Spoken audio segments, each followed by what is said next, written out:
So as we get into the final character as part of our lead up to Deadpool kills Deadpool, we join now what I consider to be probably one of the coolest characters from Deadpool kills Deadpool. That is, of course, the story of Headpool, or Zombie Deadpool. So, Zombie Deadpool originates, as we would expect, in the zombie universe. But with Marvel Zombies, with Volume 1, all we know here is that Deadpool's seen one time, and the only time we see him is when he's one of the various, I guess, superhero zombies in New York who is among the group that attacks the Silver Surfer. Now, we don't actually find out what happens to his character later on until we get into Marvel Zombies Volume 3. Now, with Marvel Zombies Volume 3, what we know is that once the main, I guess, the core group of Marvel Zombies, the more prominent members in Volume 1, had taken off into space to find more people to consume, that Wilson Fisk, that the Kingpin, had taken this time to solidify a kingdom of sorts, to solidify an empire. And the goal of Wilson Fisk was to basically spread the zombie plague throughout multiple dimensions. And so what he had done is he had sent Deadpool, Zombie Deadpool, to the Florida Everglades, which again, as we discussed in our video about Howard the Duck, is the home of of Man-Thing, the home of the interdimensional portal that leads to virtually all other dimensions. And so what happened was that almost immediately after Deadpool had arrived at this location, he was attacked by Jennifer Kale. And in the process, he was thrown into a fan and his body was destroyed, leaving only his head. Now, we don't know exactly how it was things transitioned between Deadpool, or I guess Headpool, from the zombie universe and Headpool in the Earth 616 dimension. All we know is that somewhere along the line, presumably due to his body having been thrown into the fan, that his head was most likely thrown into the portal, and as a result, he ended up in the Earth 616 continuity. Now, what we also learn is that Armor has been monitoring this entire situation, and Armor takes custody of Deadpool. Now, Armor is a group that we haven't really talked about yet. Of course, we've talked about S.H.I.E.L.D. being the, intelligence police type agency that monitors threats on the planet Earth. We've talked about S.W.O.R.D., the Sentient World Observation and Response Department. That is basically a version of S.H.I.E.L.D. that deals with other planets within the Earth 616 continuity. Armor deals with other dimensions. It deals with other dimensional threats. And so once they had realized that Headpool was carrying a zombie plague, he was in turn captured by Armor, yet he was able to escape yet again. And so what happens here is that Headpool was able to become free with the assistance of Simon Garth. And Simon Garth is a character that we could go into here, but for the most part, he's not a particularly important character. In fact, he doesn't really speak that much.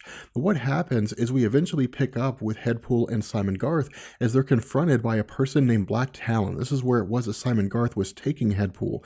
Now, what we learn here is that Black Talon is basically running a drug operation based out of his own private island.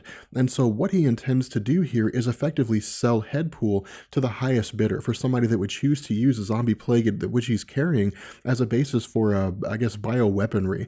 But what happens is that while he's being held in a cage, he begins to mock and lure one of the guards towards him. And when the guard arrives, he bites the guard's hand. And as a result, with the guard having had his finger bitten off, the guard turns into a zombie and begins attacking the other guards. And so as a result, what we find here is that Simon Garth takes Headpool away, and the two of them begin to make their escape. Now, eventually, at the end of Marvel Zombies Volume 4, we find that Simon Garth has basically set Headpool astray. He's put him on a boat and sent him out into the ocean. And so we won't actually find out what happened to this version of Deadpool until we pick up with the limited series, Deadpool Merc with a Mouth. So Deadpool Merc with a Mouth is a 12-issue limited series that was published between 2009 and 2010, and what this does is it chronicles the adventures of Deadpool from the Earth 616 continuity and Zombie Headpool as Deadpool from Earth 616 tries to return Zombie Headpool back to the zombie universe, but to also give him a body again. Now, the way the story initially kicks off, we don't really know what's going on with regards to Zombie Headpool. All we know is that Deadpool from the Earth 616 continuity has been tasked with tracking down some sort of weapon at the request of AIM, which exists in some unnamed island somewhere. Now, AIM is a group that we haven't really talked about, much like Armor, but AIM is a group that is called Advanced Idea Mechanics, and the basis behind AIM is to effectively overthrow the world's governments by using technological means. Now, they've also fought alongside Hydra, and even at one point in time, they were a subjugate of Hydra. They existed under Hydra. But the fact remains that once Deadpool arrives at this island, he's taken captive along with, I guess, Dr. Betty, who's the woman that's assisting him, the AIM engineer, and the two of them are brought before Headpool, which is worshipped as a god of sorts among the indigenous people. Now, what Headpool does is he begins to sort of fill in the gaps between the end of Marvel Zombies Volume 4 and Merc with a Mouth. And what he tells us here is that when he had been set in the ocean by Simon Garth, that eventually he had encountered some kind of underground river. And the underground river had led him to where he is now, where he was discovered by these indigenous people and again was worshipped as a god.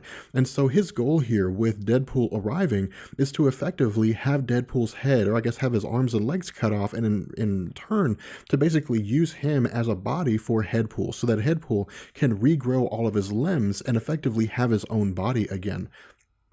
But what happens here is that almost immediately after the arm of Deadpool is cut off, that he uses his other arm and begins to attack the indigenous people, as well as, I guess, take Headpool for his own. Now, what Headpool does here is he basically turns the tables on Deadpool in saying that his entire goal here was to have Deadpool free him so that he could be, I guess he could escape this captivity that he's been living in.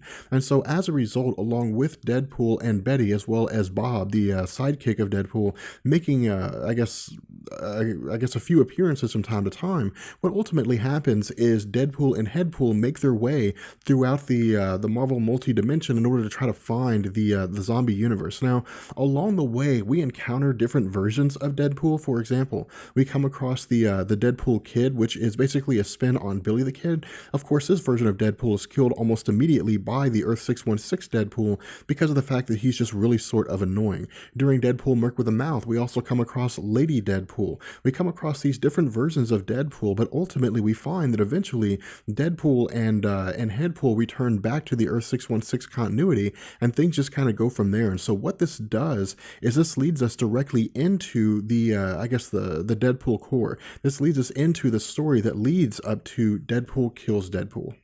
So from here, what we do is we jump into Deadpool Core issue number 4, and what we find is that much like Deadpool's initial, I guess, ending with regards to Deadpool and the zombie universe, what we find is that he's basically been sent out to sea here. And so what happens is that we pick up with this character whereby he's discovered by a group of sailors. Now, these sailors seem to work for some kind of a doctor or some kind of a henchman, and so as a result, they recover the head of Headpool, and then they take him back to the island. Now, once we arrive back at the island, we learn that the doctor on this island is, I guess, engaging in two different activities. The first is that he desires to basically collect skulls, to more or less use them as trophies as a way to demonstrate just how capable of a hunter he is. But he's also an experimenter in the realm of science. And so what he wants to do is basically use the head of Zombie Deadpool as a way to progress his own science. And so what he does is he attaches a flying beanie to the head of Headpool, basically giving Headpool the ability to fly around. And so as a result, while we don't really know what basis this is done, while we don't really know how it is that Headpool's able to fly on his own, the fact is it doesn't matter because it's a Deadpool comic. So what happens here is we pick up with normal Deadpool from Earth 616 as he lands on this island. And once he arrives at this island, he begins hunting around for the inhabitants, and when he finds them, he also finds the daughter of the doctor. And the daughter of the doctor seems to be waiting on her husband Alfonso to return. And so when Deadpool arrives and he sees her, she believes he's Alfonso and immediately demands that he take her in a very, I guess, intimate way. And so as a result, Deadpool's immediately on board with this, as would anyone. And so what we do here is we jump to Deadpool as he's killing these various men, I guess these various soldiers of the doctor. And as a result, zombie Headpool sees Deadpool on the security cameras. And so what he does is he basically escapes away from the doctor and then begins to pursue Deadpool while he's with this woman. And so as a result, he calls Deadpool out, Deadpool joins him, and the two of them retreat back to the remaining Deadpool core, which of course is composed of Kidpool, Dogpool, and Lady Deadpool, with the two characters, Deadpool from Earth 616 and Zombie Headpool, being added to their ranks. Now, from here, what we're going to do is we're going to bring this portion of the prelude or the lead up to a close, and what we're going to find in Deadpool Kills Deadpool is we're going to be introduced to an army of other Deadpools. We're going to learn about so many other Deadpools, some of which we won't get any history of, some of which we'll see only once, and then of course we'll also see quite possibly the most powerful Deadpool to have ever existed in the form of Pandapool. With that being said, I will catch you guys later. Peace. Be sure to follow me on Twitter There you can keep up with all the updates from Comics Explained and talk to me directly.